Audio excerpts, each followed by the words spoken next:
Hello and welcome. Thank you for tuning in to twitch.tv/Style Esports for another evening of League of Legends. My name is Chris Crewman Newman. My co-caster tonight is Rare Adam.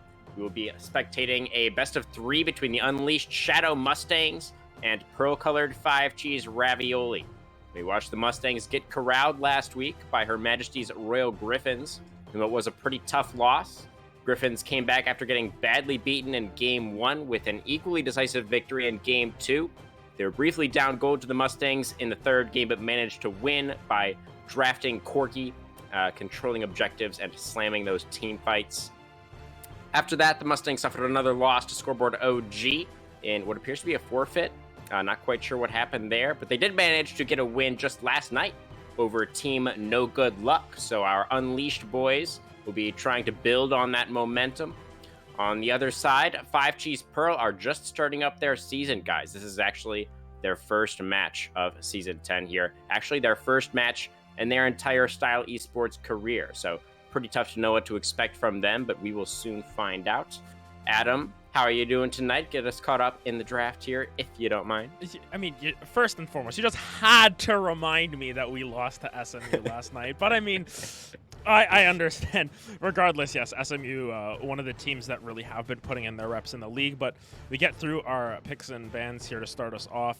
Sivir, Graves, and Poppy banned away. Graves and Poppy really targeted towards Wokian there. You know, on the flip side, the Katarina, the Seraphine, and the Rumble, a lot of AP options just banned across the board here. Of note, 5-cheese Ravioli, while this team specifically is new to the league, this organization is not. Rude Boy, I believe, previously played on FCR Blue or Red, or one of them. There's been a lot of 5-cheese Ravioli teams. I believe the newer players here are the rest of that team, though, so very curious to see how that matches up. But very early on, we just get those top laners picked. Shen and Sion going to be going at it. Shen, quite strong right now because of those teleport changes, has been taking Ignite in that top lane, still has that global presence with the Stand United. Sion as well has been rising a little bit in popularity because of your semi-global presence with your Unstoppable Onslaught as well. So a lot of different factors here coming through early, but Shadow Mustang is going to pick up their signature Ashe here. Yeah, the global presence ultimates continues, right, Adam? Yet another one joining game number 1 here as the Ashe does get locked in. That utility with the power of the Hawk Shot and the Enchanted Crystal Arrow. Very, very nice for Engage. They've got a lot of Engage already drafted here on the side of the Mustangs with the Sion as well as the Ashe to go for some of that long range, some of those long range attempts. Now we see the Diana. Looks like it's got to get locked in here for Liberator, the 5-cheese Ravioli jungler. That is a quite a strong champion in the jungle right now, and I do like that pairing with the Shen as well. Yeah, Liberator pulling out this Diana here. I mean, we can see that the Diana icon there, the Sentinel Diana icon, is equipped, so makes sense, all things considered, but it is also a takeaway from Wokian, who is very strong on a lot of these junglers, but we have to keep in mind, Wokian has a massive champion pool, and something that I believe, Crewman, you talked about last time with True Tobago when this team was on the broadcast, is that there's no point banning out Wokian because he's always going to have something to bring onto the table. Yeah, absolutely. And that should be the case tonight as well. They are leaving his pick for later, of course. So just kind of daring the Raviolis to throw some more bans in that direction. The other option, of course, would be looking more towards the mid lane and trying to limit Krimbo's champion pool. But I feel like he does have a fair number of options to look towards as well. Just going to be starting out with banning the Yone here, kick off the second phase. Also, worth mentioning the Braum there, getting locked in alongside the Ashe, the Freljordian synergy in the bot lane. Love to see it. Yeah, Ashe Braum's a really strong lane because you get a lot of lockdown potential just between your ultimates and between your kits as a whole. Braum, of course, being able to drop those glacial procs onto a champion, then Ashe is able to follow that up really easily on top of Ashe's auto slowing, her ultimate. It's a lot to deal with in the lane, and when you see a Misfortune get picked up here, Braum is such a good champion at shutting the MF down because you have your Glacial Fissure to be able to knock up the Misfortune during her ultimate, be able to stop any Diana engages as well. and you're able to block up most of that damage if you don't have the ultimate available. Yeah, definitely could look pretty good. We are still waiting on the support lock-in here for 5G's Ravioli, so I wonder what they want to pair up with that Misfortune. It could, I guess, be the Shen, but we have been seeing that much more common in the top lane, considering the fact that we did see those teleport changes come through, and that Shen ultimate is so impactful now in this new season. There is the Lex getting the Vex getting locked away for the Mustangs. So that is going to be the choice for Crimbo. I do recall seeing him on this pick last week as well. I believe that was in one of the games that they won, or the game that they won. And I mean, speaking just from personal experience, we did play against Crimbo's Vex last night. A very strong champion right now. I think that Vex, it's a very good champion in its own right in terms of picking a mage because of how much damage you're able to have, how much dive potential you have alongside the likes of a Scion and a Braum now. But on the flip side here, Cassiopeia is not a champion we see very often in the style. This is definitely a higher skill ceiling champion, a little bit higher skill floor as well in terms of just being able to output the most damage possible. But this Rel pickup is also extremely strange because I'm pretty sure this is the first time we've seen Rel in like 6 months on stream here. Yeah, definitely. I think the combination with Misfortune can be pretty good, especially post-6. The Rel is going to have a pretty decent time trying to set up for those bullet times, but in the lane, seems like maybe not great. Drafting Engage into a Braum Ashe lane. I mean, the Rel is kind of just not going to really be able to do anything for a while, I think, because the Olaf will be rounding out the draft here for the Mustangs. Going to be the pick for Wokian here. They saved the last pick for jungle. It will be the Olaf into the Diana. So a very strong early duelist could look to invade early on potentially. Yeah, I think that it's really interesting to see the sort of evolution of the draft here. You see the Olaf coming out, which is not a champion that we see very often either in its own right because of many factors, one of which being that Olaf kind of sucks right now. But Wokian, a very confident jungler, knows a lot of champions. As we said, massive champion pool. If anyone's going to be able to pilot some of these side meta or slightly off meta picks, it's going to be someone like Wokian. And when you look at the rest of that team, you have so much crowd control to be able to set up for the Olaf that there shouldn't be any sort of issues in terms of dishing out the damage, being able to chase people down especially, which is really what Olaf wants to do. Main caveat is that Olaf does not exist as a champion after 25 minutes. Yeah, definitely the case. I mean, there was that kind of meta or somewhat of an off meta for a while last season where some teams would draft Olaf and like enchanters. I guess it was pretty meta for a while there. And just try and like buff him up and try and sort of circumvent that weakness that you're mentioning there, Adam, where he tends to get outscaled extremely hard in the later portions of the game. And the Mustangs don't really have that this game in a traditional sense, but they do have a lot of setup. You know, there's a little bit of protection there with the Braum. You know, he could potentially jump in as the Ragnarok is wearing off and try and help out Olaf in that way. But I definitely think that in terms of scaling, the side of the Mustangs may be hurting a little bit here. They do have the Scion. They've got frontline in spades, but Ashe and Vex are not really what you think of when you think late game carries. I would tend to disagree, actually, in some ways. Ashe can output a whole lot of damage come the later stages of the game because of her Hunter's Focus. It's just able to really help you output the most damage as possible, alongside Ashe's taking Lethal Tempo nowadays. Lethal Tempo as a rune will make it so that you are able to absolutely shred through some of these tanks because of your build option. Very often we see Shield Bow into something like a Runons, into Gwinsu's Rageblade, Wits End. That sort of stuff will come out of Ashe, so it ends up being more of an on-hit build.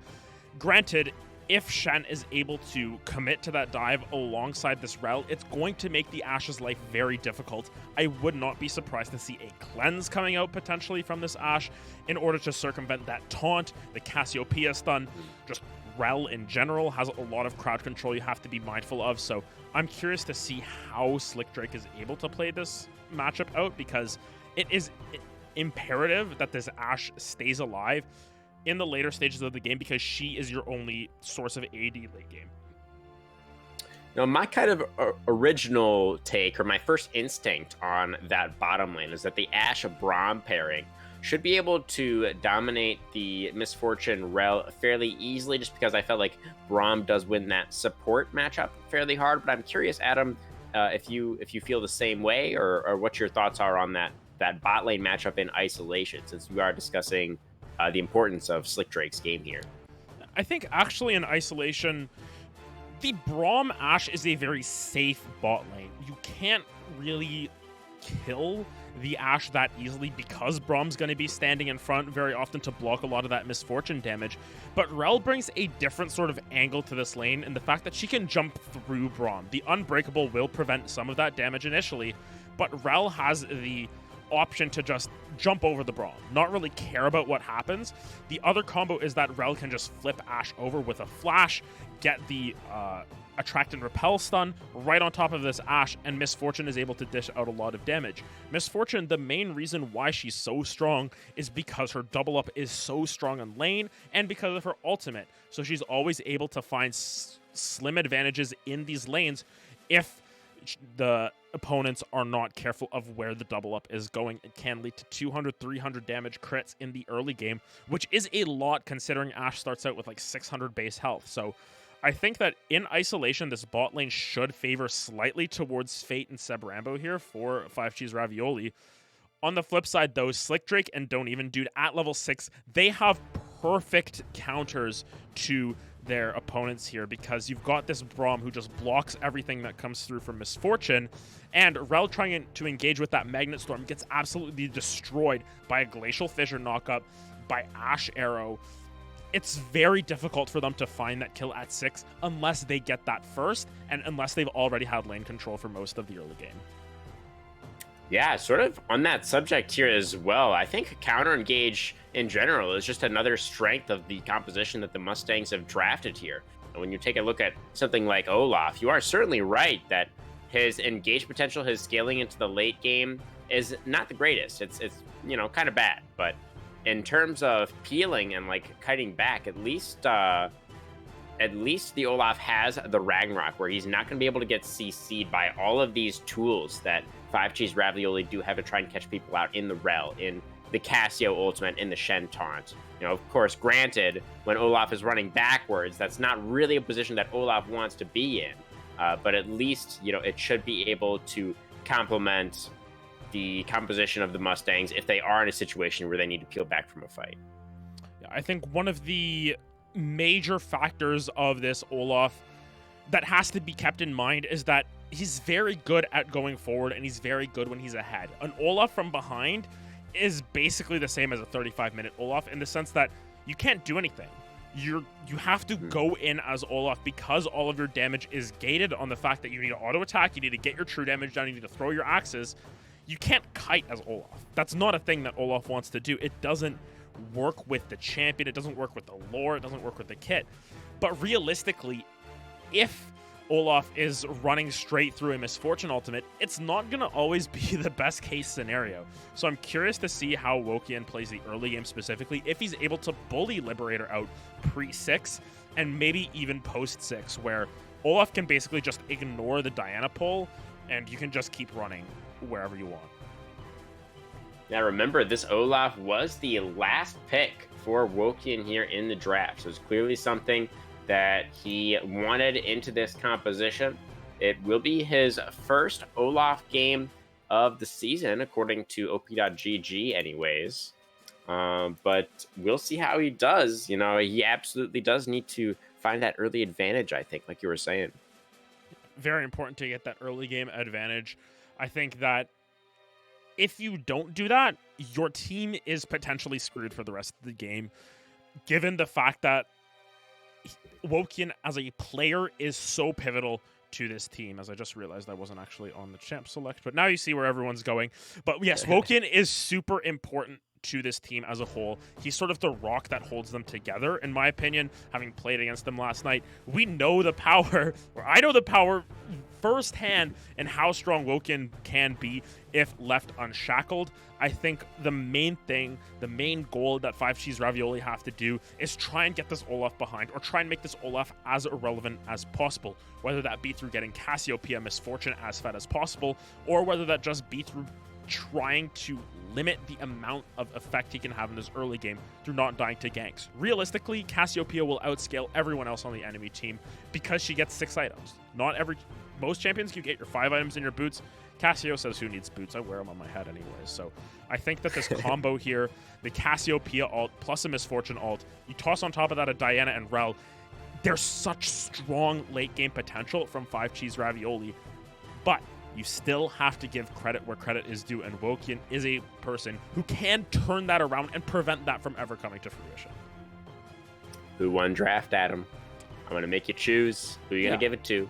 I think that in terms of draft, there's one correct answer here, but it's not the team that I think is going to win. I think 5 Cheese Ravioli have the better draft simply by virtue of the fact that they have late game insurance. They have Misfortune Ultimate on top of 2 great teamfight pulls, Diana Ultimate pulls, Route Ult pulls, and Cassiopeia, who can prevent any sort of forward engages. However, I still think that Shadow Mustangs are going to be able to pull this off because the comp is easier to execute.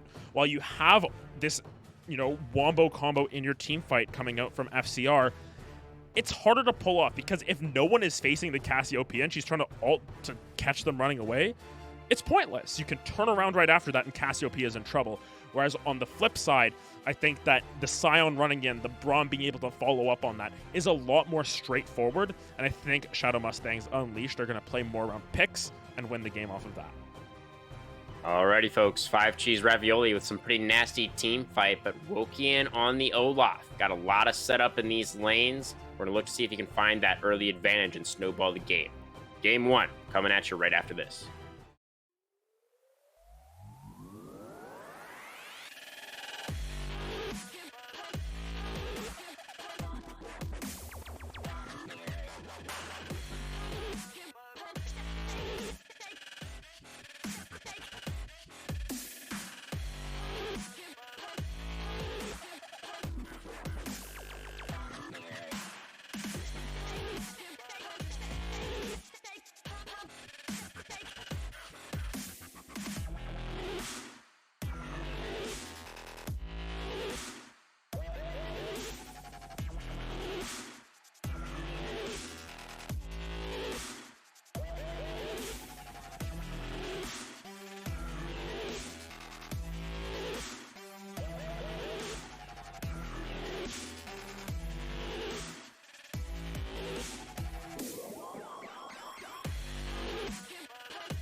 to Summoner's Rift.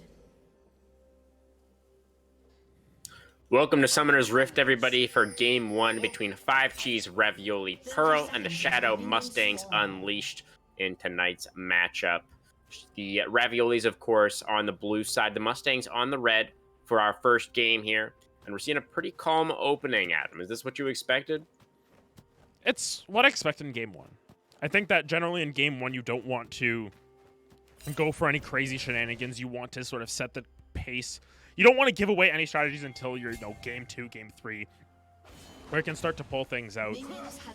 Rude Boy gets a couple of auto attacks down, but for the most part, I don't expect too much out of this top lane. I'm just really curious to see how these junglers work in this matchup, because we know that both Diana's just a strong champion, and Woken's a very strong player. I think that's really going to be the matchup that I'm keeping my eyes on. Okay, yeah, going to be interesting to watch, definitely. It does appear that both of the junglers will be starting on their bottom side buff, respectively. So going to be pathing up towards that top lane. Shen Sion, not really a lane that strikes me as something that is extremely gankable. But, we'll see if Woken is able to make something happen up there. Yeah, you just get to hear Rel say, "Wee." Yeah, she's just spamming her taunt there, but both of them have gank setup. It's more so that why would you gank the Shen Sion when you can, influence a lane that may pop off a little bit more. But as you can see in this early, level 1 specifically, gonna be really difficult for Misfortune Ral. Level 2 is really where they start to make plays happen. Yeah, definitely the case. And Braum notorious for his strength at that level 1 mark. So gotta respect the power that Don't Even Dude has here in the first couple of minutes of play. Level 2 is coming through first for SMU, and they'll just take control of that lane. And this is really difficult to see because Fate should have a little bit more presence in this lane than they currently are having. They're not going to get level 2 at the proper time even because they were zoned off of those minions just by Braum sitting in a bush. So tough start for Fate here, who's already burned through all of those health potions. Yeah, definitely not the start that you want to have as the Misfortune. Traditionally, such a strong laning 80 carry with the power of the passive there, as well as the double up like you were talking about earlier. But just Braum is the better level 1 champ. We'll see if Fate and Rambo are able to turn things around here in a little bit. Now that they do have that level 2, they could, potentially look for those engages. It is the Ignite versus the Exhaust here between the supports. Yeah, interesting to see Fate taking the cleanse, though. Oh, top lane. That's a nice taunt, and into the flash. Rude Boy trying to walk out of this one. Still has the taunt zone, I believe. No, he does. He pops it right at the last second, but it's not going to be enough. The first blood still does go over to Outscaled. The flash off the Scion and the Ghost off of the Olaf, but well worth it as the Mustangs strike first. Yeah, and a little bit unfortunate because Woken popped the Ghost right as the taunt comes through, which just means that he runs to Rude Boy without having to press any buttons on his keyboard. So, unfortunate setup there, but realistically, as we said, both of these top laners have the gank setup, and we saw that Outscaled was able to get enough pressure down to bring Woken that kill. Actually, well, they have the kill over to Outscaled, but it was basically on a silver platter. No real pressure. I mean, that's the dream clear for Olaf, right? Just 6 Gamps into a gank, into a kill, into a Scuttle Crab, and then he based. And now he has his, what's that item called again? Iron Spike Whip.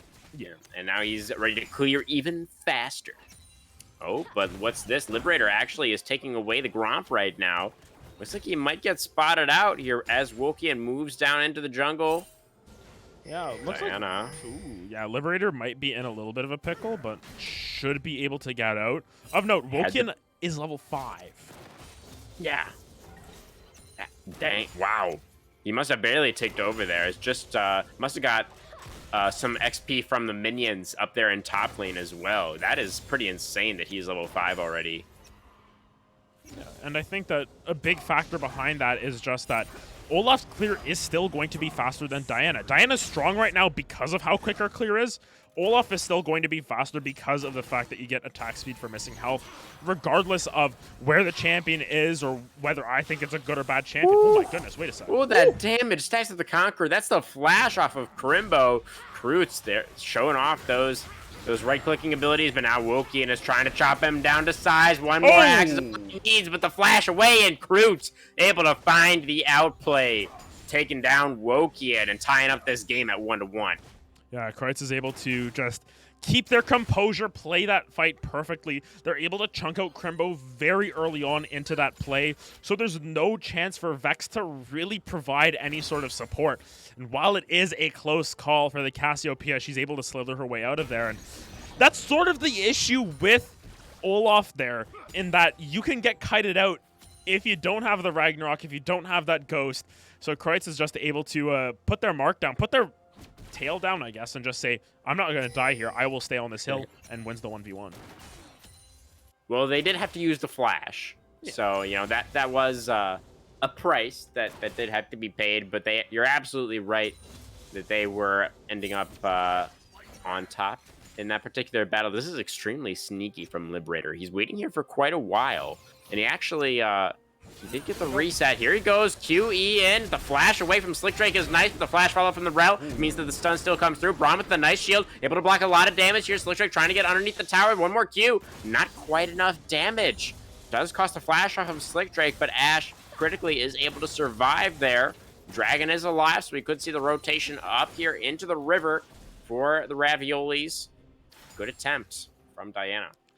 It was good in theory. I think the main thing that they forgot about is how strong Exhaust can be. Exhaust absolutely destroyed Diana there. You saw all three members of FCR flash in that engage. Braum didn't even have to flash because he was super healthy despite tanking the last little bit of damage there. They're going to give up this dragon, but overall, really well played from Shadow Mustangs Unleashed to sort of hold their horses, pun intended, and we'll see if they can come back through and rampage through this bot lane.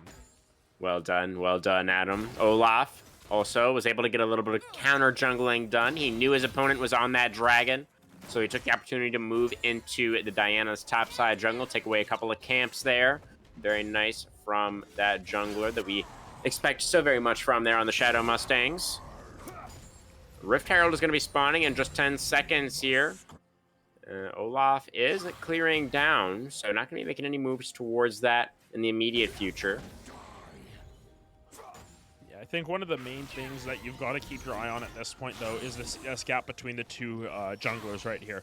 This is what you expect, but we need to see Wokian do something with this CS lead. He's got a level and a half lead over the Diana right now.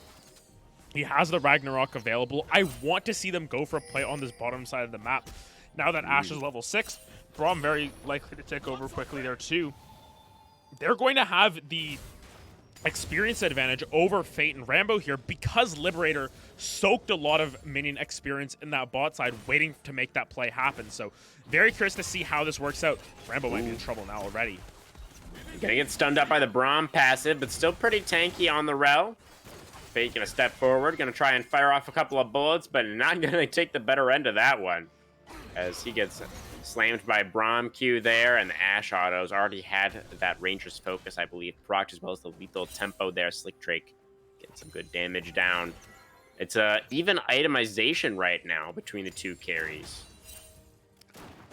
Yeah, it's a little bit tough though, because you look at the state of this lane, they just hit level 6 now, but they did have to burn through, once again, all of that region that they can to try and make the play happen. Liberator's going to show up on this bottom side of the map again, but I don't think that Slick Drake and Don't Even Dude want anything to do with that, knowing that Wokian's top side. They don't have any support, and Diana could be bot lane, could be top lane. Regardless, they don't want to test it. Getting some vision down now there in the river. They're going to be able to keep themselves relatively safe. Wokian has 2 levels right now over Liberator. So much power. Has the Ghost available as well. There's a Scion ultimate. The Unstoppable Onslaught comes out, but it doesn't really do a whole lot. And you can see that what Olaf is doing right now is sort of just trying to suffocate out this Diana. Liberator has been staying around this bot side so much. And the main thing is that SMU are fully aware of what's going on. They see Rambo moving up, clearing out wards. They see Fate, trying to push this wave in, setting up for some sort of dive, but they might have bitten off more than they can chew. Oh, they said you thought I thought they knew what was going on, Adam. Oh man, so did I. They saw him clearing the wards, right? Oh, I thought they knew what was going on too, but Don't go in. Rude Boy also in some trouble up here. It's a 2v1 situation though, and the Scion Olaf are more than capable of chopping down that Shen. So it's a cross map of both of these squads. The Mustangs able to get some blood in top lane. That's Liberator going in onto Crimbo, but not able to get much. And overall, I believe that was a positive play for the side of 5G's Ravioli. They got 2 kills versus just the 1, although that is a tower play going over to Outscaled. Yeah, it's actually 2 plays going over to Outscaled, so overall, gold ends up being effectively neutralized there. I thought that Shadow Mustangs Unleashed knew what was going on. You see the Rel clearing out that ward, you're like, maybe we shouldn't push up too far. And then they push up too far. They use the Ash Arrow into Fate, who has that cleanse. Very good pickup there. And unfortunately, from there, it's all too easy for the Rel to even go in. Realistically, Liberator might not have been necessary. Oh, goodness. That Castelli flashed in for it. Oh, it's not quite enough. The flash response from Crimbo means Kroot's also going to take 3 tower shots on the way out. Oh, he's going in. Also hurting. There's the Vex ultimate. Crimbo. Oh, he's definitely going to take it. Right there he goes. Oh! Petrifying gaze stops him in his tracks, but Kroot's will also fall. A nice rotation from Slick Drake and Don't Even Dude. Liberator, though, with the Moonfall underneath the tower. Is that a kill? It is onto the Braum, but the Diana will also fall. So it's going to be a 2 for 2 there in mid lane. But Fate and Rambo left on to their own devices down here. They're going to be able to make this a positive play for the Raviolis. They're going to be able to pick up a couple of plates. Should be retaliated with this Rift Herald for Wokian. Of note, CS lead now up to 43 here. Will be 47 after this Rift Herald's taken down. Ooh. And that should just be top lane tower going down as well. It's so challenging if you are this Diana to try and get yourself in the lead here, because you're just bleeding out gold always on the opposite side of the map. Once again, Rude Boy flashes away from that. Nice dodge away there. Underneath the tier 2 tower. They're going to go for the dive here anyways. Shen didn't save the dodge zone. He continued to retreat. Crimbo. And that is a nice combo. Crimbo wasn't expecting both of the bot laners to still be hanging around. Oh, that's the flash wasted from Fate. Hate to see it. But at least they were able to secure a kill down there. It did go on to the Rel. So not really ideal. Not really ideal. Yeah, unfortunately for Shadow Mustangs Unleashed, they get Mustanged themselves there with the Rel jumping in behind enemy lines. But yeah, Crimbo just pushed up a little bit too far.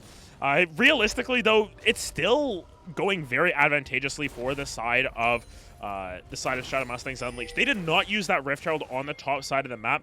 There's still another 30 seconds to drop it for plates. Olaf is moving mid now. They're going to be able to end...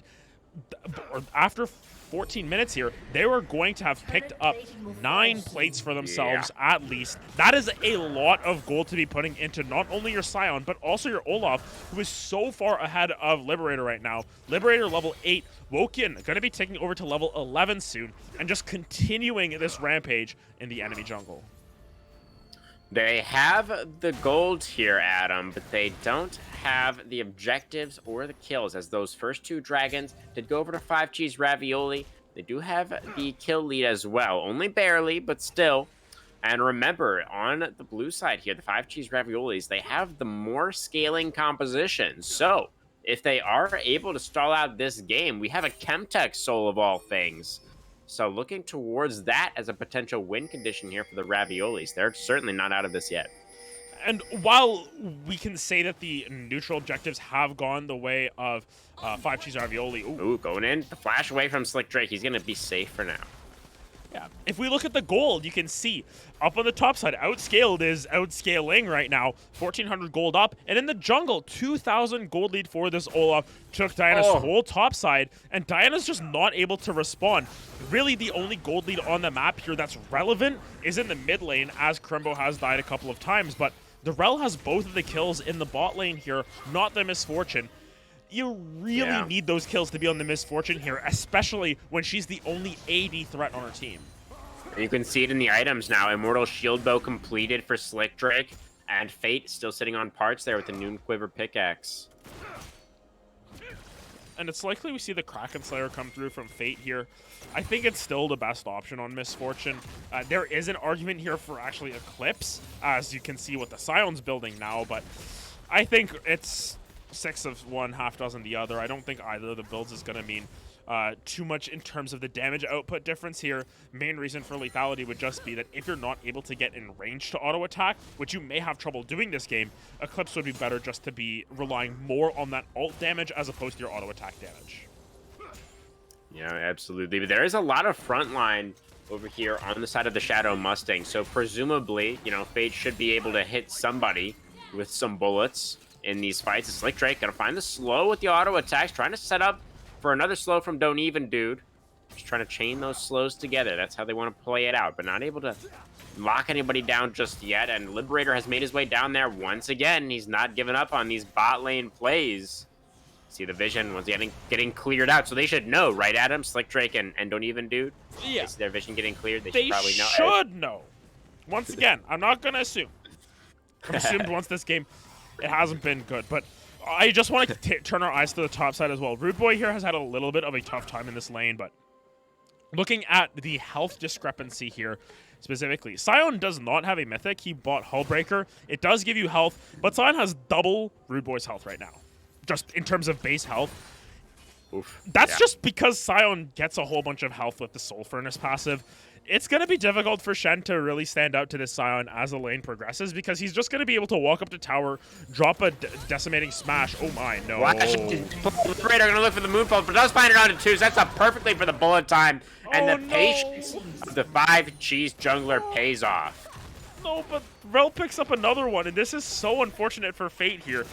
It's as if Fate has called just not wanting this Misfortune to pick up a kill, and it's okay. He'll get the tower. He'll have his mythic after this for sure, Adam. yeah, it's just the mythic at this point. You look across the rift at Woken, who's almost sitting on 2 items now. You look at this Scion, who's going to be packing a punch now, and even Crimbo in the mid lane able to pick up their mythic by picking up that mid lane tower. You get the fight on the bot side, you get the kills, but at what cost? It's always your cost analysis here. Woken is just running Liberator out of this jungle right now. Now you move outscale to this bottom side of the map. You can move your bot lane up top, and now that plates are gone, there's no real advantage to taking half a tower. It's either the whole thing or nothing. Yeah. I mean, this Misfortune is not really... It is going to be the Kraken Slayer, so we do see that coming through. Going to be able to do a little bit more damage now, but you're absolutely right that she is behind the curve of the game. Going to have a hard time making a dent in these beefy frontliners. Braum going to put up the shield there. Block some of that damage from the Casio coming through. On the other hand, Kreutz is extremely powerful. Oh, man. Yeah, you can see Fate trying to auto-attack the Scion, and I think he was actually gaining health. Oh, yeah. He's going to stay full health there just with the shield, but yeah, Kreutz is strong. Here's the fight, though. Oh, going in. Diana wants this dragon bad, but I think she might die first. They died at about the same time. The dragon does go over to the side of the Mustangs. Rude Boy in some trouble now. He's getting flashed on. He's getting charged into. That's the onslaught from Outscaled. Going to lock down that kill. So it's going to be the soul stacking stopped and 2 kills over to the Shadow Mustangs. Able to get some more momentum here. Scion now moving towards this bottom side. I don't know if he's going to be able to take that tower here. Maybe if the bottom lane rotates with him. I'm sure they're looking for some sort of play, but I have to... Ooh, goodness. Ooh, Casio. That's a lot of damage. Holy shit. A lot of damage. That's 2 items down the Snake Lady. Yeah, like, you can see Slick Drake immediately building towards that wit's end, but I need to criticize Liberator there. He tries to go in for the steal. It's a valiant effort, but it was doomed from the beginning because Misfortune doesn't have ult up for that fight. She was still about 10 seconds away from that bullet time. If you're able to use that in conjunction with the Moonfall, that's really where you are able to get your advantages. You have to use that in combination. You need to find that play in isolation. You can't just go in with a Moonfall and expect it to be enough, especially when you're playing into the Braum, you're playing into the Scion, and you're playing into a Olaf who has double your farm right now. So overall, it's going to be a little bit tough to manage all of that, especially if you only use one of your 2 big teamfight ults. Yeah, I mean, that's the greatest strength of this 5 cheese ravioli composition, right? We were talking about it already in Champion Select. it is very clearly a team fight comp that you want to be able to go in with the Rel, with the Diana, get down a bunch of CC, stand united from the Shen, and then you just have that big old bullet time over the top. But without the bullet time, you're missing a lot of punch in that wombo. You're missing the wombo from your combo. Then it's just a combo. Like, it's not happy feet. It's just feet, and that's weird. Okay. Exactly. that is Falco. It is indeed Falco. You know, it just ruins the whole vibe. You know, you can't get your wombo combo that way. In a lot of ways, it's a little bit unfortunate for Fate here, considering that you're sitting on this misfortune. You had a good laning phase. You were able to get kills on this Ashe, and they're all on the Rel. Yeah. It's just unlucky at this stage as we hopefully get back into the game here.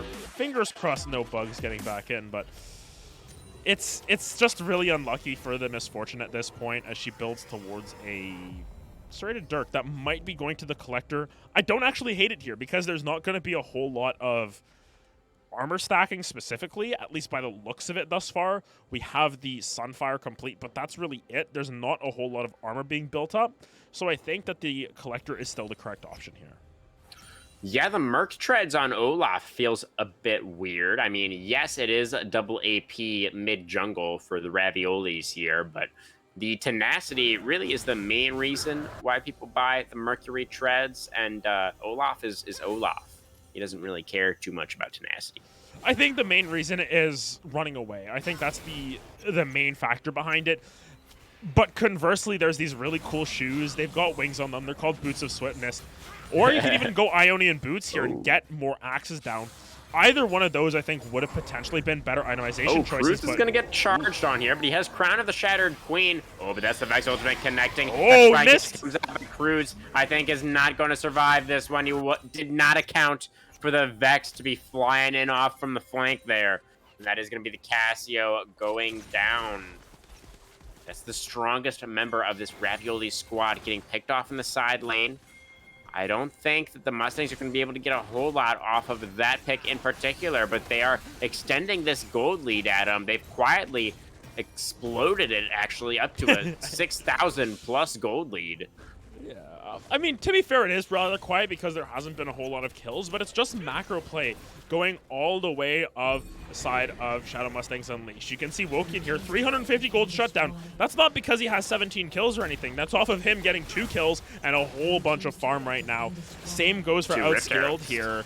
It's just been really difficult. It's been a slow burn coming through from the side of Shadow Mustangs. They've been able to continuously find fights that work for them. It's just a 1-for-0 or a 1-for-1, something along those lines, but it's getting more off the back of it. This is why I said, in draft specifically, while I like the draft of 5 Cheese Ravioli-Pearl, I think that Wokian is a smart enough player to be able to push advantages and find advantages, and that's exactly what he's done here. He has an 80 CS lead over a Diana. That should not happen in this meta where Diana's so strong. Yeah, you're absolutely right. Wokian, we were watching that jungle matchup, right, Adam, as very important for the outcome of this game, and Wokian definitely putting on a little bit of a clinic, able to outpath his opponent very successfully. Outscaled was looking like he was taking damage for a second there in the bottom lane, so he just decided to get on out of there. He was a distraction because that was a 22-minute Baron taken by the side of Shadow Mustangs Unleashed. Definitely going to unleash the Shadow Mustang here in that sense because it's so difficult now that you've got to face. You're already in your base. You're already starting to get sequestered out of your jungle into your own base here. It's gonna mean that there's a little bit of an easier time to farm. You have some longer lanes here, but who wants to take advantage of those longer lanes? You don't have anyone who's winning right now.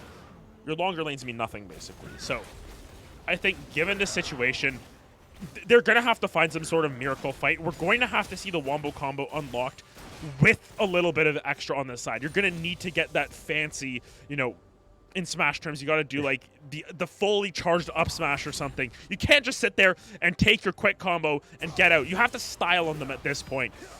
And this is not a way to style on them because that's a really tanky Scion. Well, they're going for the 4-man play onto Outscaled Scion. He does not have ultimate. He does have flash, but he's running out of HP pretty fast here. He is going to burn the Flash. In the end, the Flash follow from Liberator is good and going to finish him off with the Rocket Belt. So Outscale does fall. We have Dragon number 4 spawning in 5 seconds, and I don't think the Mustangs even care. They just want the base. They want the Nexus here, Adam. They're going to take mid-tier 3, look for the inhibitor afterwards.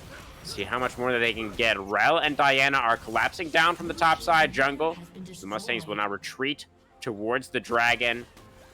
That is a feeder coming down. Decent damage.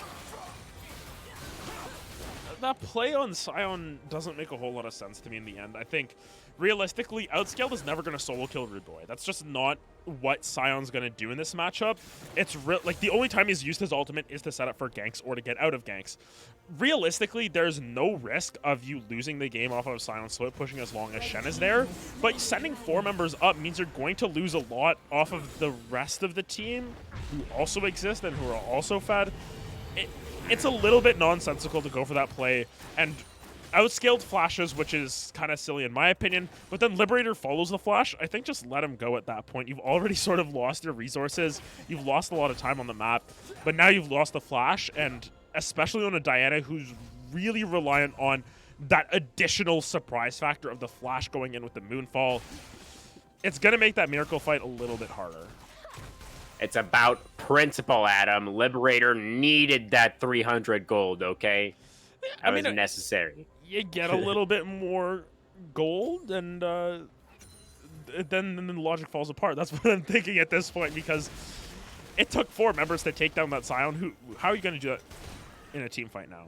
Because you're not going to focus down the Scion. You need to focus down this Ashe, this Vex, this Olaf, for gosh sakes, is at 3 completed items now. It's starting to fall apart at the seams for FCR. Yeah, and having your team fight comp, trying to avoid team fights, definitely feels pretty bad just because you're so far behind. And the Mustangs are going to begin the siege here, the beginning of the end, I think, Adam, as they're moving in towards these remaining tier 3 towers. Fake going to take a lot of damage over the wall here. Vex also getting chipped away at a little bit. Is actually the Cassio going to be matching the Scion out in the side lane. Krutz maybe under some kind of illusion that he has kill pressure here. I mean, realistically, the only person who can kill the Scion at this point is the Cassiopeia, but it will take her about 40 seconds to do so. You know, once again, time well spent, probably not. Oh, that demolished proc was half of the turret's health, and Outscaled. Oh. It took a petrifying gaze, and then like 50 damage, and then he walked away. It just doesn't work at this point, right? Like, it really doesn't. And I think another factor behind it is because Kreutz went for the Crown of the Shattered Queen. Really no other option here. It's not the most damage output that you can have at this point, and especially going full Morellonomicon for your 3rd item. You don't have that extra oomph. You don't have the Void Staff. You don't have the Shadow Flame. You don't have the Rabadons complete. That's really what you need to have if you want to try and stop Outscaled, but he's just going to continue pushing it down. If you kill him, the immovable object, he becomes a zombie and does more damage, and at this rate, you're going to have to deal with a 3-life Scion, which is never fun. Scion has both the unstoppable force and he is also an immovable object. He is both of them at the same time. As he continues to push down there. Your physics simulator. You're like, what happens when the unstoppable force meets the immovable object? But what if you just put them together? It breaks your thing. Everything explodes. The world explodes. It can't handle it. So. And more specifically, 5G's Ravioli's Nexus will likely explode as the inhibitor in the bot lane did just go down. And we're still just kind of slowly sieging here. That tier 3 tower in the top lane is barely clinging to life there, Adam. It's just one more deep breath and it's going to fall. That's the combo come out. The bullet time over the top is good. They're able to get one kill, but it's on to, it's the Diana actually that now is going back in. That is going to be the Ashe. We were able to pick up the Ashe in the back line. Olaf now in behind enemy lines. He gets taken on. Petrifying Gaze comes out. Nobody is going to get stuck with the flash taunt in for Rude Boy, able to finish off that Olaf. And now it's only Don't Even Dude and Outscaled remaining. The Scion all by himself now. But he's still probably going to be fine. I mean, the crazier thing to me, in my opinion, is the fact that they did that when the tower has no health left, and they're still gonna lose it to their Scion. It's a good fight if you take that like 3-4 waves earlier when you still have your bottom inhibitor. You can rotate Kreutz up or something, but it's just a lack of awareness of timing here. You realize that mid inhibitor is going to be respawning soon, but your bot inhibitor just went down. You're going to be consistently juggling these inhibitors, and now with the second Baron up and available for SMU, they're looking poised to take down another Baron and potentially end the game off of that, because the base for FCR Pearl here is in shambles. Yeah, pretty much the Mustangs have nothing but options at this point. They could go for anything that they would like to. It does appear that Baron is going to be the call. We see Rambo moving over here, trying to get some vision. That's a nice buffer on the jump away from the Rel. But that vision is not going to last, and I don't think the Baron is going to last very long either. It's not a, an extraordinarily fast Baron with just the Ashe and the Olaf there, but the contest is just not really possible for the side of the Raviolis. So there it goes, the Purple Worm gonna be going over to the Mustangs here. They have crested the 10,000 gold lead mark, and their opponents are going to be able to claim an objective bounty off of that dragon. So they are at Chemso Point now, but I really think it's just extraordinarily unlikely that that is going to matter. That's the main thing. I think that they're like, we can go for Dragon, or we can just get Baron and try and end this game before. Oh, that's a flash. Whoa! Time! Is the bronze shield enough? It's not! They get shredded! The Mustangs get absolutely annihilated by the Wombo combo! And the Raviolis are looking for a little bit more. Scion off on the side. He's by himself. He has the resistance from the Hull Breaker. Gonna likely be able to take down this inhibitor, at the very least in death. He will be able to get it, I think. There it is. So it is a 3 inhibitor game here for the Mustangs, but they just lost that team fight quite handily. They're able to get a Nexus Tower down as well. I mean, the Raviolis have a scaling count, but come on, Adam. There's no way, right? I think the main thing is they find these fights, but where were these fights 15 minutes ago? Where was the 4-man dive onto the bottom side with Kreutz, with all of this set up onto multiple members?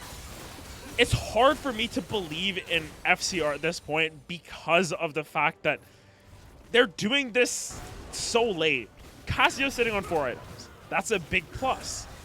Your Diana now working towards your 3rd item. That's a big plus. Misfortune has 3 completed items. That's a big plus. But your base is in shambles. That's a huge negative. You're still behind 8,000 gold. If these fights were taken when they're even, if you have some of your inhibitors up, then it's something worth mentioning. But it's still against triple inhibitor, and it's really just Shadow Mustangs Unleashed making a mistake by overstaying, as opposed to 5 Cheese Ravioli-Pearl making a proactive play. It's more so reactive to the fact that they're losing the game. Yeah, I'd say shambles is a bit of an understatement there, honestly, Adam. Oh, the Nexus is just... Yeah, the Nexus is completely butt naked over there, just kind of, shivering. It has a leaf maybe trying to cover itself up. It has up. the loincloth, which is just the 1 tower remaining.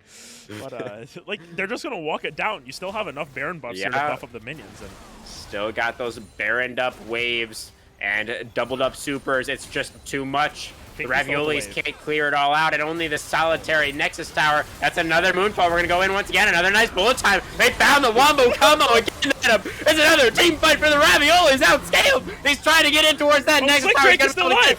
Kill the zombie. Scion. Oh, they are able to get him. Wokian now. He's still alive on the Olaf. Buff still. He's trying to make it happen. Level 17 Olaf. He shuts him down. And it will be the Mustangs able to close out game 1 in what ended up being a brutal affair, as the Raviolis did not go quietly into the night, but they will not be able to come back from that brutal advantage, that massive advantage that the Mustangs were able to build up. We will be heading into game 2 with who knows what's going to happen, Adam. That was crazy. Yeah, and I think at the end of the day, that last fight was like that one last glimmer of hope. Even for a second, I was like, they found it again. This is the 3rd fight in a row where Shadow Mustangs Unleashed have dropped the ball. They've grouped up for this Diana and basically giving her a free way in. But at this point in time, it's so difficult to take down this Ashe. Ashe was not caught up in that, and that is the major thing.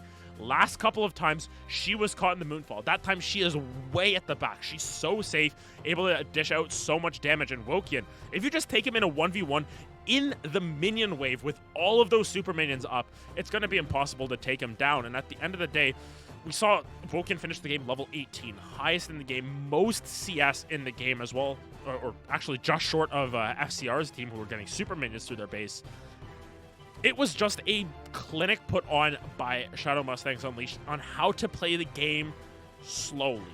And they played that game very slowly, very composed. They did not go for any sort of aggressive plays. It was at the end where they got caught out a couple times, but it didn't really matter in my eyes.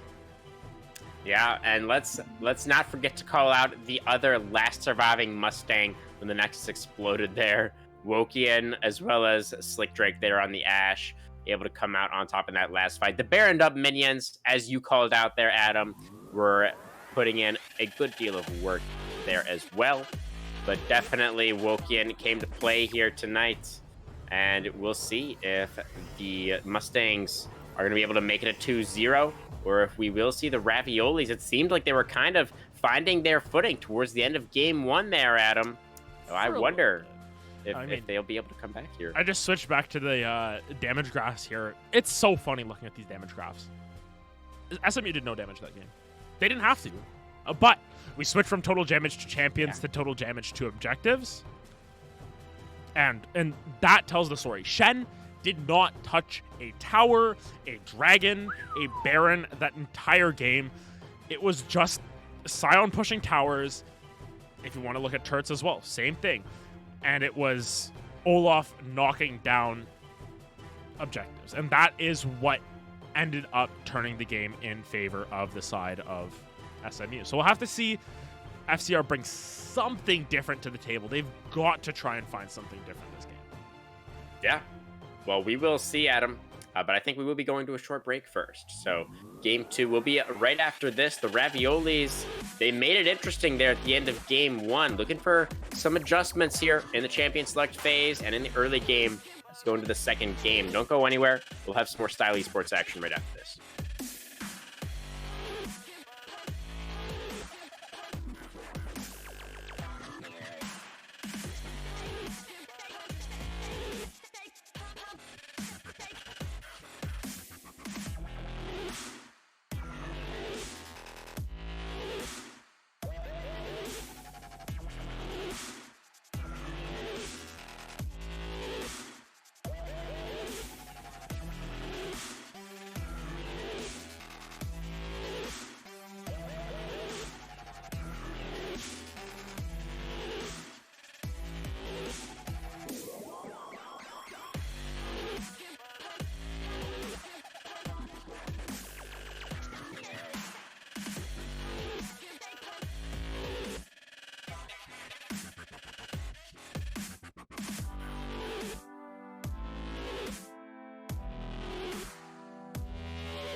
maybe you're just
We are back with Champion Select for game number 2 of tonight's matchup. The teams are swapping sides. So the Mustangs moving over to the blue side. The Ravioli is going to be on the red now. They're opting into that counter pick. And we're moving through this first phase of bans already here, Adam. Katarina, the Casio, as well as the Seraphine going to be banned out by the Mustangs.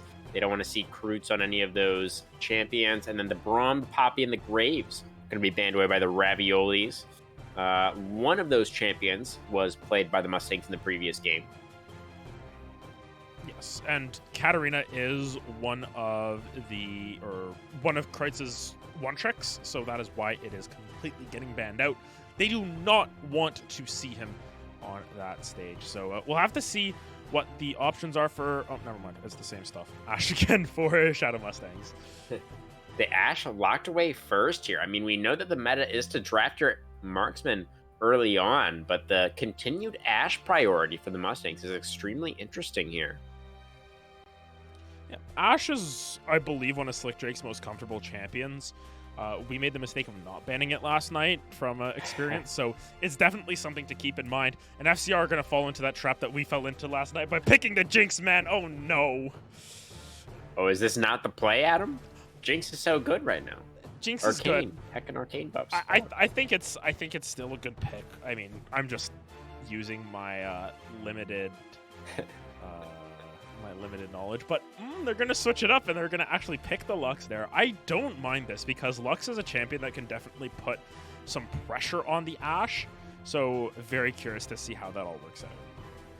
Yeah, it definitely is interesting. I mean, I think that the Jinx maybe able to contribute a little bit in terms of poke. There is some synergy there, I suppose, where if the Lux does manage to land a binding, then Jinx can still follow up with those flame choppers. Could look pretty good potentially, but Lux Jinx is not a pairing that I think is very common here, Adam, as the Lux is really going more for that lane priority and Jinx is really looking more to scale, generally speaking.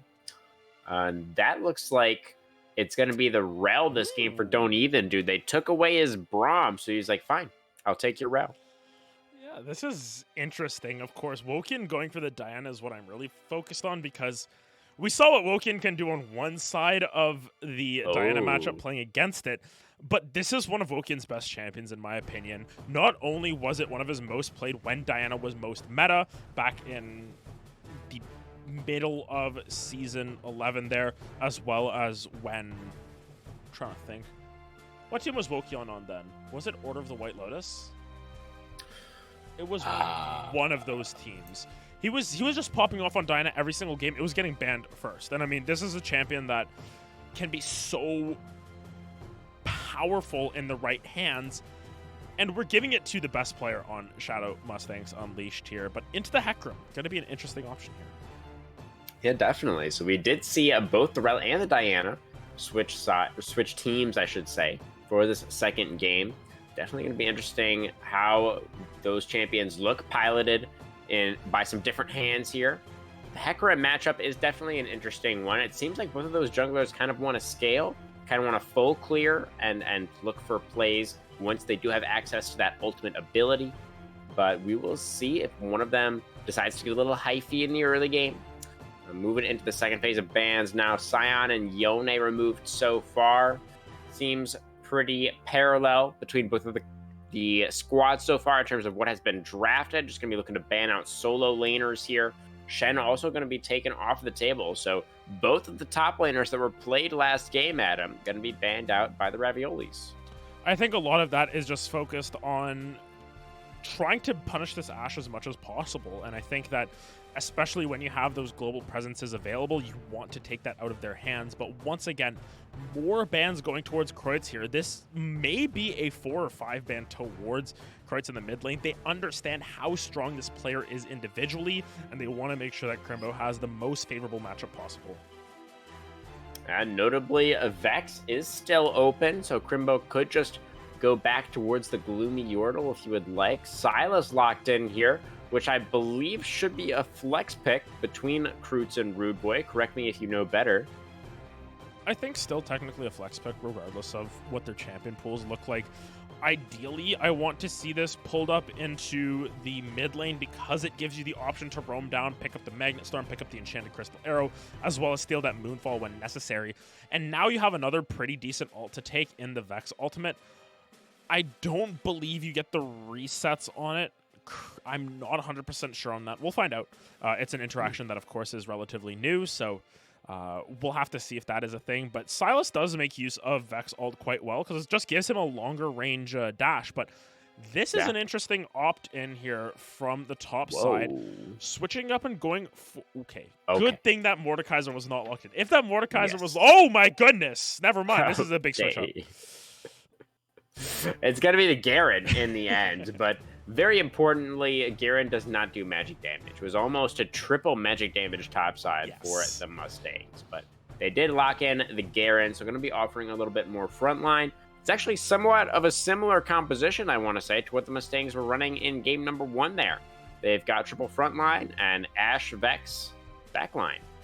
Only difference is it's Garen instead of Sion, and Wookiee has Diana instead of Olaf. I think that one of the major things to keep in mind here is the fact that Outscaled is going to have a field day on this top side if Ornn is left alone. Garen will destroy Ornn in the right hands because there's no chance that the Ornn can really kill the Garen because of the fact that Garen is a juggernaut. Still very tanky, still does a lot of damage. Garen's silence can prevent Ornn from knocking his ram back in. It can prevent, it's such a good champion here into the Ornn specifically, and I think that Outscaled has this really interesting counter pick here that wasn't meant to be a counter pick. It was just a blind pick here. It said, I'm going to pick Garen, and he picked Ornn right into it. Rude Boy counter picked himself a little bit, maybe. Perhaps slightly unlucky. Garen is not something that seems to be played very often by Outscaled. I don't see it in his champion history here, but it should definitely be a good matchup into the Ornn there. Yeah, I think it's definitely something to keep in mind when it comes to you've always got to keep your eye on what these champions can do, right? It's always very important to put priority on your proper lanes as well as find your avenues in. So I think that's a big factor into some of these lane matchups here, in my opinion, at least. Yeah, well, speaking of lane matchups, let's move on over towards that mid lane. Vex Sylas. We talked a little bit about the ultimate interactions already. And of course, it's a matchup like all Vex matchups that we aren't not going to have a whole lot of experience with. But the Sylas does seem like, he is generally speaking, a pretty strong early game bruiser. He does have the melee disadvantage in terms of that ranged melee type of interaction, but he should be able to hold his own at the very least against Vex in the early game, I would imagine. Yeah, I think that Sylas into Vex is going to be tough in laning phase just because that's how Sylas is into most mages. Then again, it's a lane where I think, considering Kreutz's skill, should know very well to not stay in this lane. Push in the lane as much as possible, roam around the map. Go bot lane, go bot lane, go bot lane, go bot lane, go bot lane, and after that, go bot lane. Literally just try and chain gank Slick Drake and Don't Even Dude as much as possible, because I think that is going to be your key to winning this one. Especially once he's able to steal away that Vex ultimate, right? And try and find those bot lane ganks from extra range. I think that finding those plays from extra range is going to be interesting because you've all of a sudden got to worry about what you have to worry, what you already... Let me try again, okay. As the side of Shadow Mustangs, you have to worry about what your opponents are worrying about, which is Vex ult coming over a random wall, tagging onto you, and all of a sudden there's a Vex or Sylas on top of you. So it's really going to bring an interesting dynamic into how they want to play their lanes, whether they're going to push, or whether it's going to be waiting, trying to set up for dives, or trying to get some sort of counter gank in that sense. So just a lot of very small interactions that you've always got to worry about. Yeah, of course. That's what one of the things that we love about this game, right, Adam? Is because it's so complex. There are so many of those little interactions that can be taken into account, so many different things that can impact or influence the outcome of any match. But I kind of want to turn my attention now towards this bottom lane. These pairings I find extremely interesting. The Ashe, of course, this game paired up with the Rel as opposed to the Braum, which is what we saw in game number 1 there for Slick Drake and Don't Even Dude.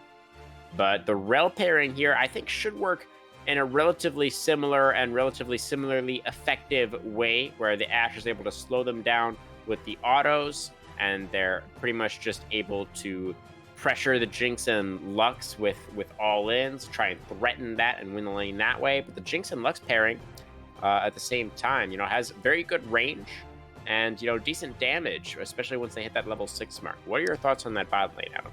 I think a big factor is that Rel has a really tough time engaging onto Jinx Lux specifically. Almost every single time you have to invest that flash to either get over the traps from Jinx or to get around the bind from Lux. Both of those will lock Rel in place and completely negate her engage. A big part of this, though, is because it's the Ashe and not the Misfortune, you don't have as much team fight burst with the Diana as you did last game coming through from Fate and Sebrambo when they played a very similar combo. It's important to see how Slick Drake builds this game. I think it's going to be a very similar build. I think it's still playing for the picks. Rel is still very strong with Diana just on its own. We just need to see how well Slick Drake can output this teamfight DPS, because it's not as easy as a Misfortune where you sit there, you press R, and you pick up kills. He had to worry about a Diana this game, or last game, I should say. This game, he has to worry about a Hecarim running out of space. So gonna be potentially pretty challenging here for Slick Drake, but he has a little bit of peel in the form of the Rel, potentially some fears coming through from the Vex. But Adam, as we just have a little bit over a minute left on our spectator delay for game number 2, I will ask for your vote of confidence. Who do you think won our champion select here in this second game? I think in terms of winning champ select, it's different from my answer in terms of who I think is going to win this game once again, because realistically, I think that the side of Shadow Mustangs and Leech have a better draft than last game in terms of how they want to play it. I'm not a huge fan of the AP mid and jungle. I'm a big proponent for single AP either in mid or jungle, or you do double AP in your 2 solo lanes with an 80 jungler. Regardless, I still think that the side of Shadow Mustangs Unleashed are going to take this one, simply because last game they showed that they know how to win the slow long con game, and now they've got this dive comp with Woken on Diana. I'm so scared for the side of FCR Pearl. Yeah, well, there is some we'll see. Adam favoring the dive coming through from the Mustangs. They certainly have momentum in their favor, beating Adam last night and then taking game 1 here once again. We are going to have another short break here, guys, getting into game 2 right after this.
Welcome to Summoner's Rift.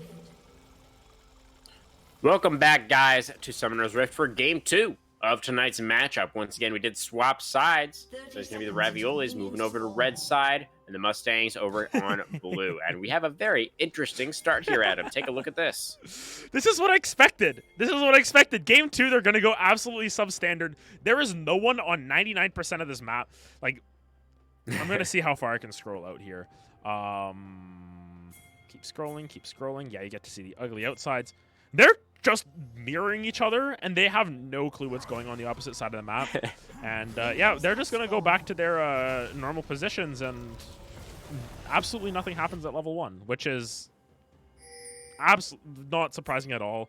Of note, though, Slick Drake and Don't Even Dude are going to get back to lane really late, and they might get caught out here if Fate and Sabrambo want to cheese them. Potentially, there is a lot of deep vision coming through from both squads, of course. The Diana looks like she is going to be starting on the enemy red. So Wokian with an aggressive early choice here.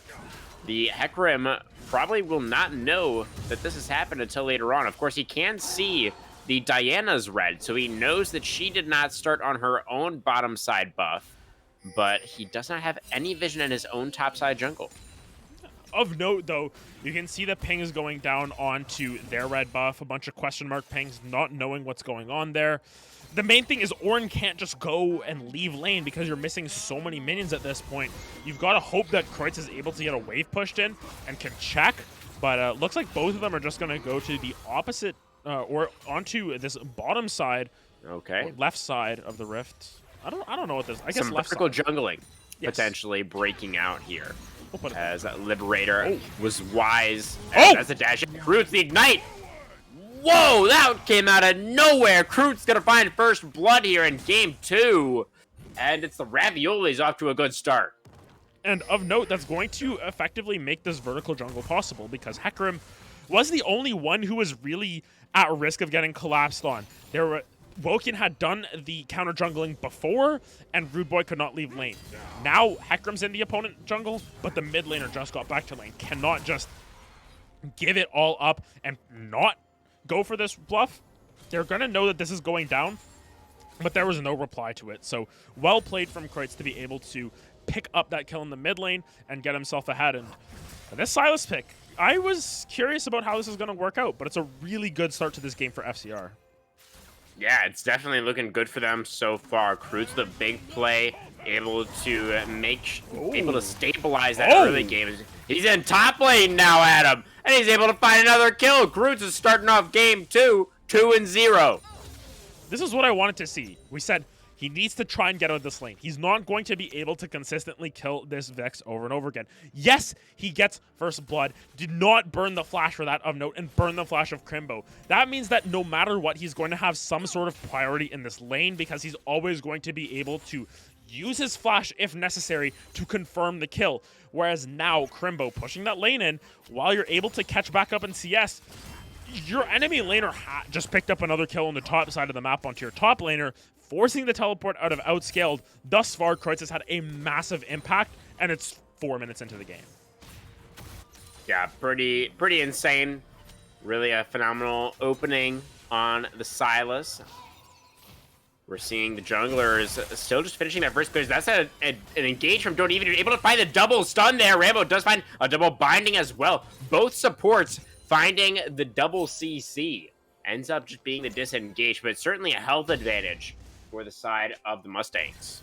Yeah, really well played to punish this Lux a little bit. She was up a little bit too far. Don't Even Dude's able to find the crash down onto both of them.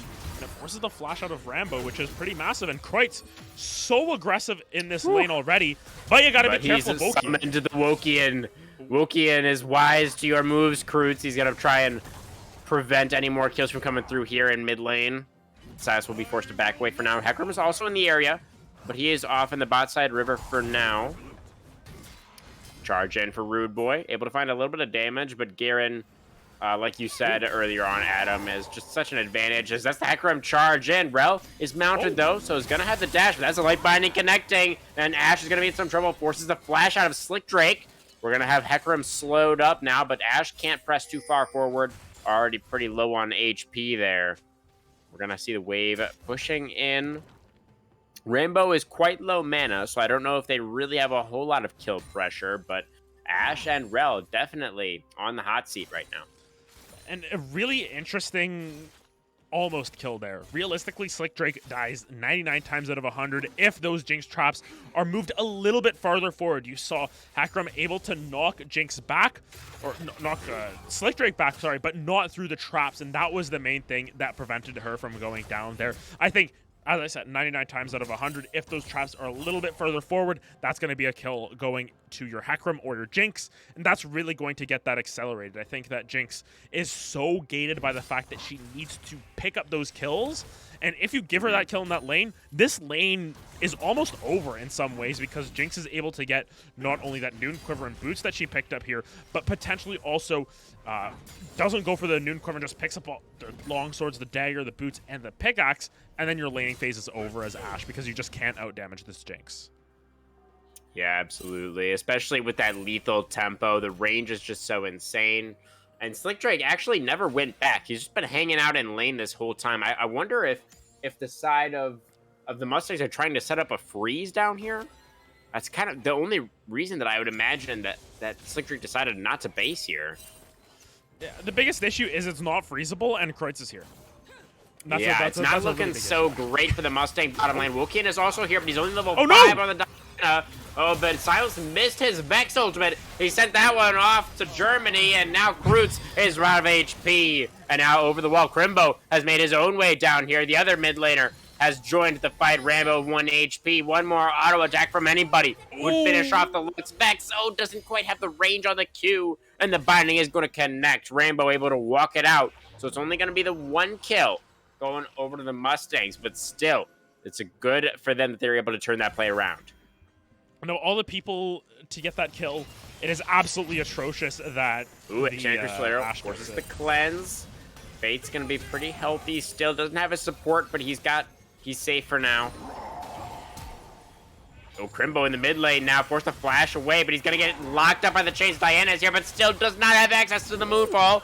Gonna still be able to dissuade this engage from coming through, though. Kreutz ended up taking a tower shot there, and he's just gonna back away for now. And as I was saying, on that bottom side play, the last person you want to give that kill to is the Ashe because she burned both of her sums in this lane. She is nominally behind, and now she backs, gets the advantage in terms of her items. The wave, I don't think it's going to freeze. Let me just check. No, that's not a freeze that's going to be coming through from Fate. So it's just slow pushing back into this Ashe. At the best, they get that wave crash, and Ashe comes back to lane and is even on items with Fate after he backs. But it's just the advantage that you could have had would have been massive, and it's sort of gone by the wayside here because that kill goes on to the wrong member. Yeah.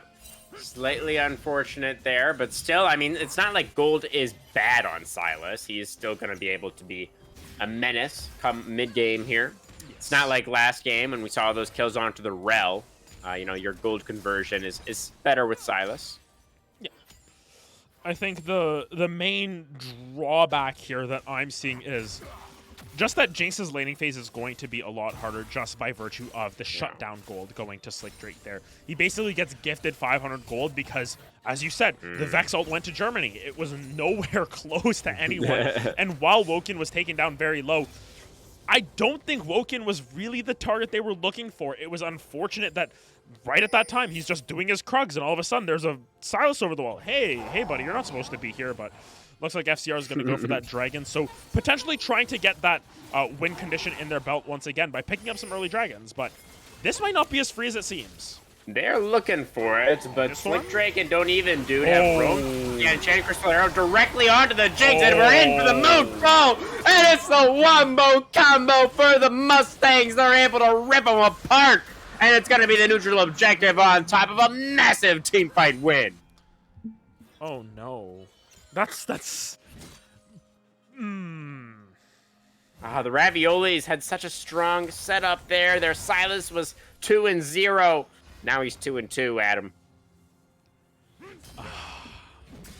Like, as you can tell by my reaction to that, it's like, man, We saw it coming from a mile away, but the arrow lands onto Fate there. You get the 3-man Magnet Storm into the 3-man Moonfall, and while Hecarim has a good disengage ult to fearsome members away, it just isn't enough as Vex comes over the wall, and now Crimbo, who was behind in that lane, was having a little bit of a tough time. Now super far ahead of the Sylas.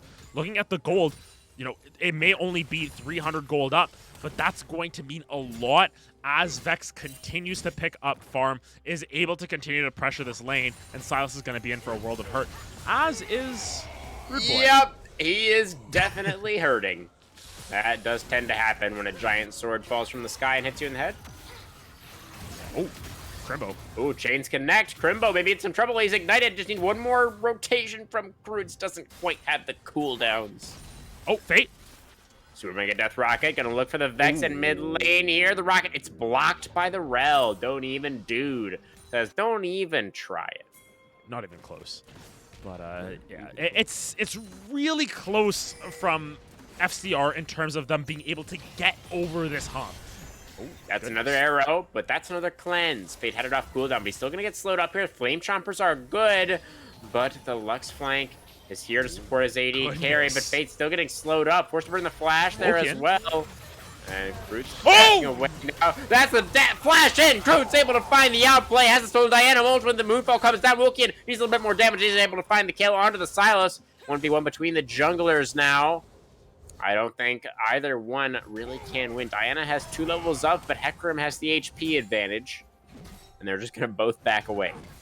Yeah, and in the end, Chris is able to make that up by being, as I said, very far behind in terms of evening it up now by picking up a kill. So both of them are going to be on even playing field once again in this mid lane. I think that the main factor to keep in mind, though, is that Diana was able to pick up that return kill. You do not want to give gold to Wokia. That is just a golden mark. A good heal. It's Slick Drake staying alive for now. Forced to burn the flash as well. Don't even, dude. Dodges away from the zap. And he's mounted up. He should be able to get out of there. But both junglers smell blood in the water down here on this bottom side. But Hecarim is going to get chased away by Wokian. And he is just going to hover around and ensure that his bot lane can get this crash in. And we can see the biggest difference here is Wokian's farm compared to Liberator's farm on the Diana last game. Wokian has been able to efficiently farm his jungle as well as be able to participate. 100% kill participation at 13 minutes here. Been involved everywhere. Been everywhere on this map and is still building that experience advantage by virtue of farming extremely well. And this is what I was saying. While I can favor the draft of FCR once again, I still just like Wokian better in some ways. As Hecarim, Liberator, trying to make a name for himself, gonna fly in there with the onslaught of shadows and able to set up a couple of kills for his bottom lane. Oh no, Fate! Oh, you're no, you're just gonna kill him! No! Oh, Liberator allows AD carry to get cut down. Will be the 2-for-1, still an advantage play for the Raviolis, but it could have been better, Adam.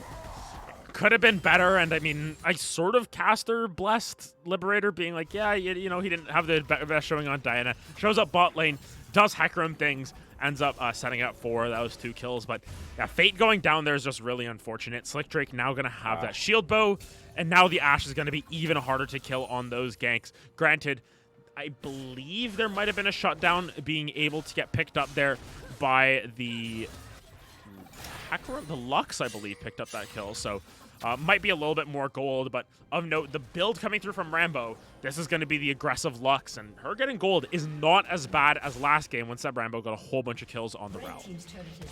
Yeah, absolutely. Rambo, when you're playing Lux, you are the carry, as Rude Boy is going to throw out the call of the Forge God here. Does get the knock-up. The Moonfall is not quite timed appropriately to prevent that from coming through, but it is not going to matter in the end, as another Crystal Arrow sets up for the beautiful Rel engage. Sets it up, and Slick Drake knocks it down. 3-1-3 now on the Ashe Chains. Not going to quite connect here. Rambo making his way into the mid lane. His AD carry was just taken out. He's trying to make something happen in mid now, but there are plays happening across the map right now in favor of the Mustangs. That's a Herald charge. They're able to pick up that tower tier 1 outscale. He's looking for more. It doesn't matter what champion he's on. The guy is a split pushing machine. Garen will go down in the end to Hecarim's Rampage. But look at all of this gold. It's deja vu, Rare Adam. Game one, this is exactly the same way that the Mustangs found their advantage by taking all of those towers. But this game, they're also finding the kills, which is even scarier for the side of FCR here. Of note, Fate, great cleanses this game, but Don't Even Dude says, I do not care if you are Captain Jack, I do not care if you are Faker, I do not care if you are scripting. You will not be able to script your way out of my full engage there. A great cleanse from Fate, but doesn't end up mattering as Rel just flashes in there, and Slick Drake able to pick up even more gold there. So this Ashe, once again, off to the races, almost a full item ahead of Jinx at this point. Fate's really going to have to put their thinking cap on and say, I need to find a way back into this game. How are we going to do that? I think the best way is to freeze bot lane and try and, go into damage control mode here, but it's going to be tough because there's a Diana on the opposite side of the map who, instead of going for the Zhonya's for a second item, she's building towards Shadow Flame. That's really not good, especially if you're Jinx, who's going to get a minimal shield from Lux, which will then mean that Diana gets more magic penetration. Oh, well, that is exciting here for Wokian. Interesting itemization. Usually, like you said, it is the Rocket Belt into the Zhonya's is the very standard build for Diana. It gives you all of that playmaking potential with your ultimate, but look for the Shadow Flame here. Going to be a little bit more burst, a little bit higher DPS on an already extremely high damage AP carry here. Wokian looking very scary. Outscaled, back at it over here. Look at this, getting that Demolish proc off. Are we surprised? He seriously is just, he's got the exact same strategy in game 2. I mean, we're not surprised. This is exactly what we expect out of Outscaled. Wouldn't be surprised to see the Hullbreaker come through at some point on this Garen just because, but at this point, it's going to be difficult for FCR to be able to find their advantages. Pop the Ghost here. We're going to look for the Call of the Forge God as well. Knockup does find the Rel. Wokian is maybe in some trouble. A Rocket Belt away, onside of Shadows. Oh, the Hecarim just didn't have the damage. He built Turbo Chem Tank, and he didn't do anything to that Diana. Now going in is Don't Even Dude. Gonna find a knockup. That's a big engage coming through from Kroots. It's the Silas. Can he make it happen? No, Slick Drake has the Immortal Shield Bow. That was actually really close in the end, but it is Slick Drake who comes out on top. Ignite or no Ignite. Kroots did not have a big enough advantage to come out on top there. Yeah, the Rocket wasn't enough either. It wasn't. And Outscaled, able to pick up that tier 2 tower uncontested at the same time. This gold lead is just exploding at him. And in a lot of ways, it is picking up these towers, but it's also finding these fights this time around. We saw the engage come through from Rude Boy, Kreutz, Liberator. They tried to find the play onto this Diana, but Wokian's just too slippery on this Diana. And I think a big factor of that was Hecarim knocking her out of the knockup from the Ornn instead of holding it for an extra second there. Being able to layer your crowd control a little bit more might be enough to pick up Wokian, but at this point, 4-0 and 5 on this Diana. Once again, just yards ahead of Liberator here on this Hecarim, and this Diana is even scarier than the Olaf because Diana doesn't fall off. She gets strong, and she'll one-shot your team. Like, as someone who's played a lot of Diana this season, there are games where I will just jump onto an 80 carry when I'm like level 16 or something, and they will not survive. I use my ult, I hit it on one member, doesn't do as much damage, it just pops down on them and it kills them. So wouldn't be surprised to see that coming out from Wokian at some point because of how fed this Diana is. Yeah, he is extremely threatening. Does now have the stopwatch ready as well, so we'll have that additional tool on top of his Shadow Flame, which he has completed. Wokian gonna look to close this one out nice and cleanly along with the rest of the Shadow Mustangs. Trying to make it 2-0 this week to start off, their second week of Season 10 here. And that's Wokian going in. Looking for the Moonfall. That's a double flash away from Fate and Rambo. Good value there. Meanwhile, Kroots up on the top side, finding a 1v1 with Crimbo. That is looking pretty good. But the Vex will be able to get away with the flash. So it will end up just being the tier 1 in mid lane that will go down in favor of the Mustangs. They're going to continue the push here. They have Dragon number 3 spawning in just 30 seconds. It is a Chemtech Soul once again this game, Adam. And once again, that does seem to be an extremely potent and extremely threatening win condition for the Mustangs. I think that, especially since now they've got the dragons on their side, alongside all of these towers and all these kills, this is a more dominant game somehow coming out from them than last game. And last game was really dominant in terms of macro sense, but now they've got the micro down, they've got the kills down, they've got all of this. They are stalking prey. This is about to get really ugly. Oh, Fate, don't go first. No! Please, God, Adam. Oh, no. The humanity. You just got obliterated. No flash on the flashed over Jinx the or wall for Demacian. this. Flashed over the wall scale just a little bit more. He had the Demacian Justice. Just needed a couple of more autos, and that would have been a dead horsey. But Liberator is able to gallop away. Dragon will not be able to escape, though. Yeah, this is tough. It's really tough because Fate, I think, had an acceptable laning phase. I don't think that there was anything innately wrong with how that lane was played out. Yes, you end up falling a little bit behind to the Ashe. That's to be expected. But it's so unlucky that there's a 5-0-6 Diana just coming out of the jungle, yanking you in, one-shotting you every single time. Like, Jinx just hates this game. At this point, she might as well sell the Gale Force and build a shield bow because it's going to be incredibly difficult to try and survive this Diana at this point. And even when you look at the tankier members on the opposite side here, looking at the Ornn, looking at the Hecarim, they're still going to take a lot of damage because right now Diana has 43 just flat magic penetration. That's going to cut through that Negatron cloak that the Ornn has. It's going to cut through the Merc Treads plus some on the Sylas, Merc Treads plus some of the Turbo Chem Tank on the Hecarim. So the resistances don't mean as much to this Diana right now because of how early we are into the game and how strong she is as well. Yeah, I mean, I think Fate could sell his entire inventory and just buy as many Negatron cloaks as he can get, and he's still going to get one shot. It's just not really a good time for the Jinx here, as the side of the Mustangs have full control over this map right now. They are just farming their enemies' camps at their leisure.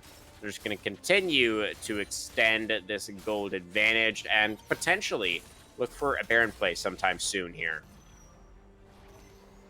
Yeah, I think it'll be interesting to see how early they go for this Baron because they are 10,000 gold up. I don't know if they're aware of the fact that they're 10,000 gold up, but you've got to expect Woken to be like, dude, we can do this anytime we want. You've got this Ashe 4-1-6 right now, Diana 5-0-6.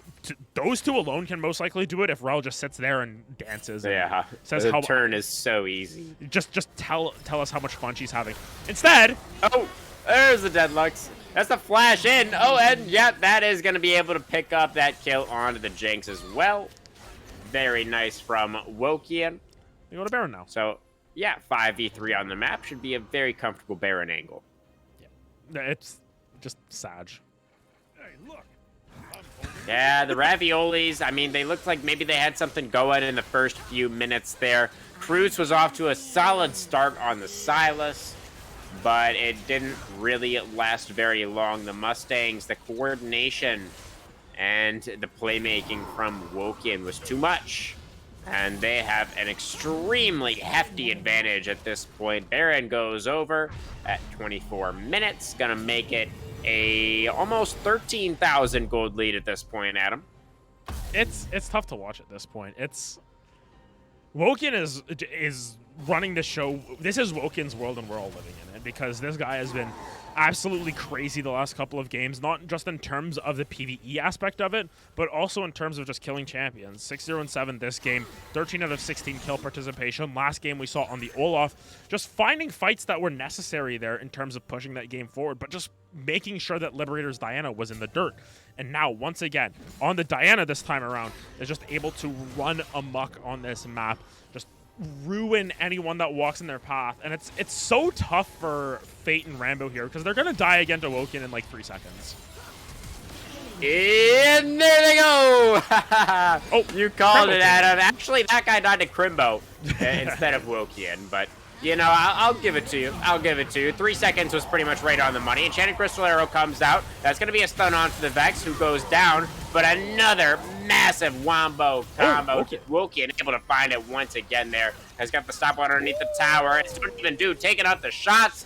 Beautifully done. Support sacrifices himself to protect the jungler's perfect KDA. Slick Drake under the tower, able to finish off that last kill, make it a clean 4-for-2 fight in favor of the Mustangs. Rude Boy, the last surviving member, just a lonely Orny boy.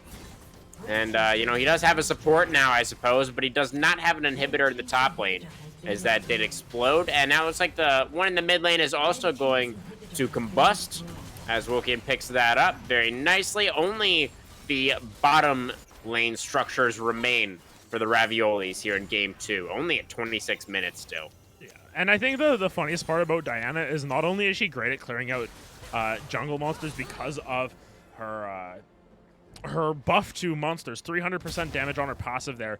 It's the fact that she also destroys structures because she's one of those champions that's melee and builds attack speed. Crimbo's charge in for Liberator, found Vex all by herself up. She's gonna have a second life. She does have a Counter Soul now. But I don't think it's really going to matter arrow? too much. She does have the Shadow Possession, but she dies before she can cast the second activation. Outscale charges in there and gets one. So it's a 1-for-1 to start off this fight. There's another one going over as Jinx gets absolutely popped. Liberator now on the run. He's trying to gallop away from this one, but the Hecarim is getting slowed up. He charges over the wall, onslaughts towards his own base. Looks like he's going to be able to escape for now. But this tier 3 tower, I think, is in a whole lot of trouble. Oh, I think this game's in a whole lot of trouble at this point. It is so scary to walk up anywhere. Of note, the side thing that we can talk about is the fact that we get to see the worst Ornn name in the game, which is Turbocharged Experiment. Oh, no. Okay, that is another big engage coming through, and a big team fight win once again coming through from the Mustangs. Wokian almost dying, though. Forced to use the Zhonya's once again there, but critically still alive, still protecting that maxed out shutdown. Call of the Forge God comes out. We got a kill going over on Outscale. Don't even do it. Also running out of HP. But a beautiful knock up to continue to peel here right up until the very end. Diana has to survive. Wokian can't die. Slick Drake, can you finish the job? The Nexus is all alone. It has nothing left. It has not a friend, not a prayer in the world. The Winions finish off game 2 as the Mustangs are continuing to ramp up, continuing to build on their momentum. They're going to make it a 2-0 on the night. Yeah, just 2 very quick games. I think they were on the Rift for less than an hour total. And unfortunately for FCR Pearl, they are the next victim in the onslaught from the Shadow Mustangs Unleashed. Wokian with an outstanding game once again, 8-0 and 13. Putting the team on his back and carrying him across the line. And if we look at the damage charts, it says it all. The Diana was massive this game. Yeah, maybe you'll humor me one more time, Adam, but would you say that that game that we just witnessed was more one-sided than what you experienced last night, or less so? I went 1-11 on Brand. For me, this game was less one-sided, just because me personally, I don't have anything on the line here. But unfortunately, this was pretty one-sided in terms of the series. FCR, while they did show some flashes of brilliance there, I think that Fate, really strong mechanics there in the bottom lane, just didn't have the tools to carry. Kreutz as well, really strong play in the mid lane, definitely got some really cool plays in the early game there of game 2, as well as in the late game of game 1 there. But unfortunately, Shadow Mustangs, they've been playing a lot of League together recently. They've been looking for some... They've just been looking for as many games as possible, and they just want to run this league to the ground. Yeah, I mean, that really seems like it's been paying off for them. The synergy clearly is building up between these players on the Shadow Mustangs. You know, they've been continuing to improve clearly over the course of the season, and we are very early on still. So exciting to see what they are going to be capable of as we move forwards here. And, you know, for the Raviolis, I definitely agreed. They did have some good moments, but, you know, they were up against a surging Mustang squad here, and just wasn't really the right match to warm up with. They need maybe just a little bit more time to build up their own synergy and get sort of comfortable playing together as a squad. I think that one of the main things that FCR can take out of this series is that they did have some very strong moments, and it was difficult for us to really focus on those because of the fact that their positives were always overshadowed by the shadow in the mid lane. For one, Crimbo, another very consistent game on this Vect, and alongside Slick Drake just being able to really control the pace of that bot lane on both sides of the matchups in a lot of ways. So I want to see this team in FCR Pearl really just take a look at the things that they did well and focus on those and improve, because I think that this team has a lot of skill, and I think with a couple more games under the belt, they could definitely make some waves. Absolutely. But turning the conversation back towards our winners tonight, Adam, we had a lot of strong performances from a lot of these guys, and I think I might know what you're going to say here, but I'm going to ask anyway. Who would you give player of the series to if you had to choose one person here on the Mustangs? I think the easy answer is, of course, William, because of how well he was able to control the tempo of the game, really be able to have his opponent downloaded in a lot of ways, just make sure that every time in game one specifically, Diana was waiting in that bottom bush, he was taking her entire topside jungle. And then in the second game, every time this Hecarim was on the map, or every time this Jinx was on the map, she was dying to the Diana, which is sort of the point there. But I think that you have to also give an equal shout out, if not bigger shout out actually, to Slick Drake there. Really 2 great games in a row, super consistent, was able to really bring that range damage aspect to it. While you can have all these people diving into your backline, you still need someone to have that safe damage, to be that insurance policy, and I think that Slick Drake did a great job of that tonight. Yeah, I absolutely agree. Really, we saw some strong performances across the board tonight for the Mustangs. Everybody really came to play and had a great showing. And I think overall, I will have to agree with your assessment there. Wokian able to emerge victorious against the Diana, and then game 2, he picks it up himself and just absolutely pops off, one-shotting Fate and Rambo in every single one of those fights. Really made it look quite easy. But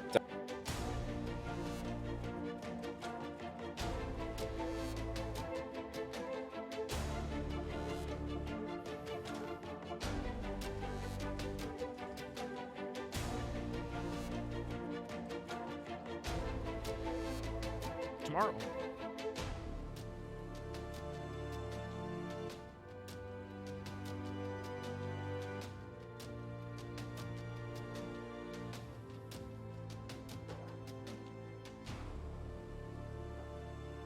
Jungle diff.